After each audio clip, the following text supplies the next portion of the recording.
welcome to another Irish craft beer review on the 11pm Somewhere podcast channel, exclusively on YouTube.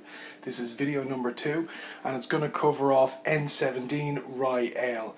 Now, N17 is actually a fairly new brewing company to the Irish scene. They're based out in Galway, out in the west of Ireland. It's run by a lady called Sarah Roherty, and she has been also recently credited as being one of Ireland's first female beer sommeliers, or chicharrones, as they should be properly called, not beer sommeliers. Don't like that word, beer sommelier. For chicharrone, it's far nicer. It's Italian. Italian words are good.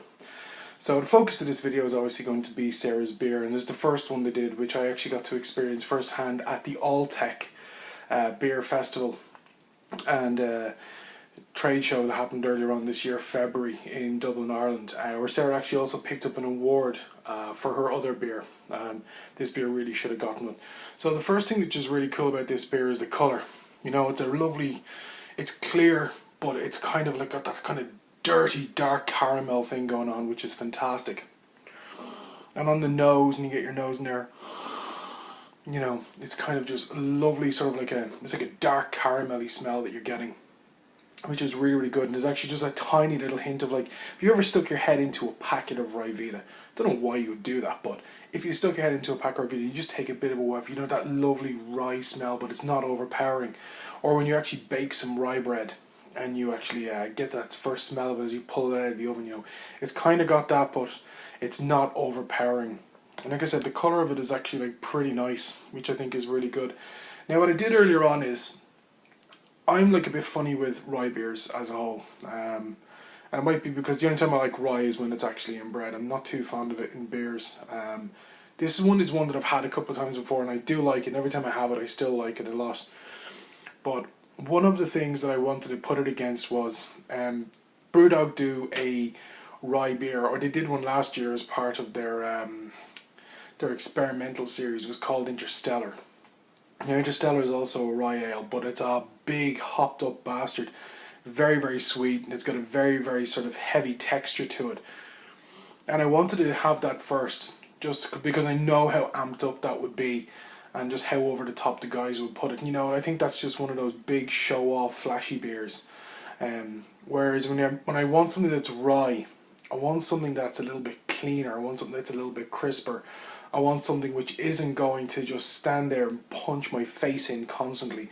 You want something which is kind of this beer.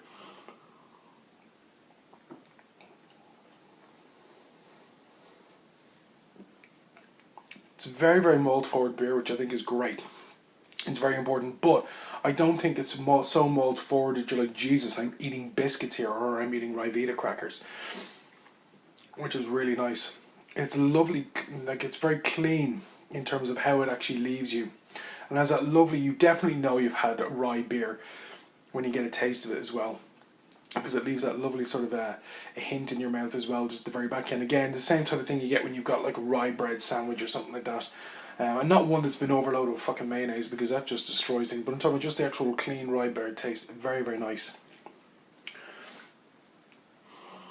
The smell off it is actually, again, like, it's really nice as well. It's the one thing I really love with this beer, and when you've actually had it, like, not in a bottle, it's really, really nice. I've actually had, like, and what's funny is, when I was at Alltech earlier this year, my first taste of this beer was actually where Sarah had like a super dry hopped version of this, and I really, really liked that a lot.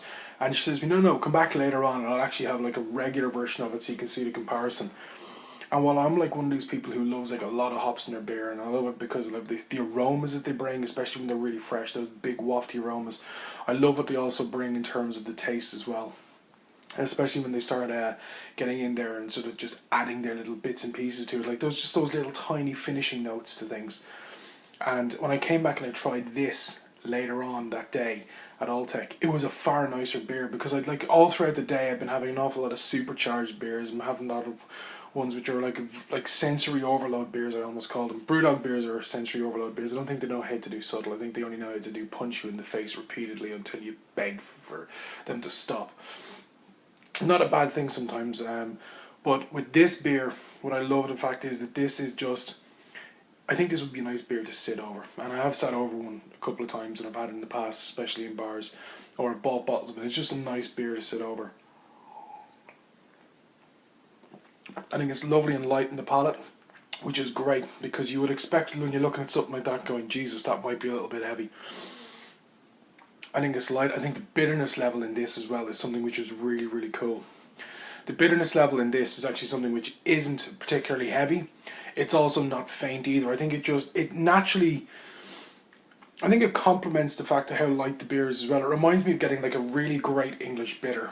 I know there's a lot of people who don't like English bitters, but when you get a really, really good English bitter, like on a warm day, and you get a really good solid one, it's great, because I think it's thirst quenching, I think it's refreshing, and I think this beer, as we come up into summer, and Irish summer being what it is, I think if we get a decent enough summer, this will be a fantastic beer to have on a summer on a really scorching hot day.